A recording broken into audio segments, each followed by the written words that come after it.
Welcome to this lesson on saturated solutions, part of our solutions series. Today, we're going to explore what happens when a solution reaches its maximum capacity for dissolving a solute. Understanding saturated solutions is essential for grasping the concept of solubility limits and how solutions behave under different conditions. A saturated solution is a solution that contains the maximum amount of solute that can dissolve in a given amount of solvent at a specific temperature. This means the solution has reached its dissolving limit.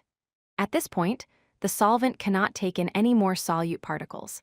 Think of it like a sponge that has absorbed as much water as it possibly can. Any additional solute you try to add will simply remain undissolved.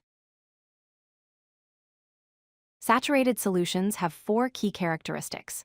First, they exist in a state of dynamic equilibrium, where dissolution and crystallization occur at equal rates. Second, they are temperature-dependent, meaning the solubility limit changes with temperature.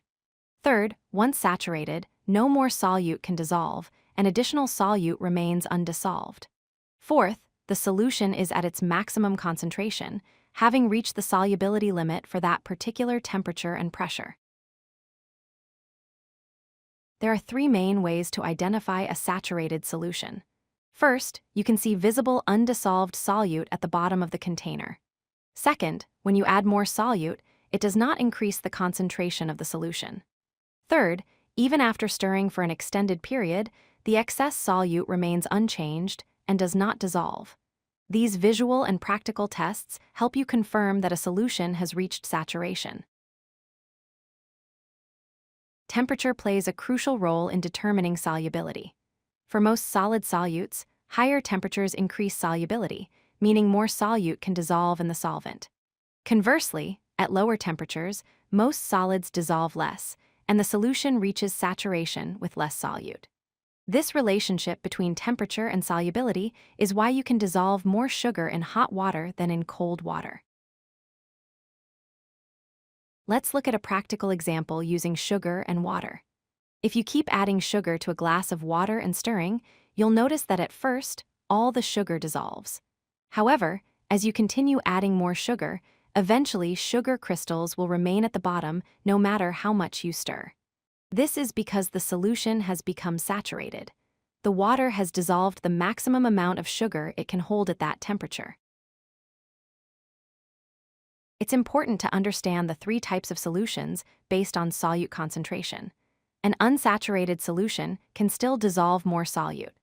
A saturated solution has the maximum amount of solute dissolved and is at equilibrium. A supersaturated solution contains more than the equilibrium amount of solute, which is an unstable state achieved through special conditions like heating and slow cooling. Saturated solutions represent the natural equilibrium point. Let's recap the important points. First, saturated solutions contain the maximum amount of dissolved solute possible at a given temperature. Second, they exist in a dynamic equilibrium where dissolution and crystallization happen at equal rates. Third, solubility changes with temperature, affecting when a solution becomes saturated. Fourth, excess solute remains undissolved at the bottom once saturation is reached.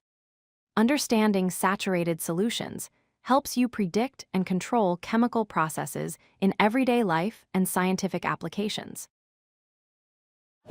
If you like this video, hit that like button and don't forget to subscribe. Visit codelucky.com for more such useful content.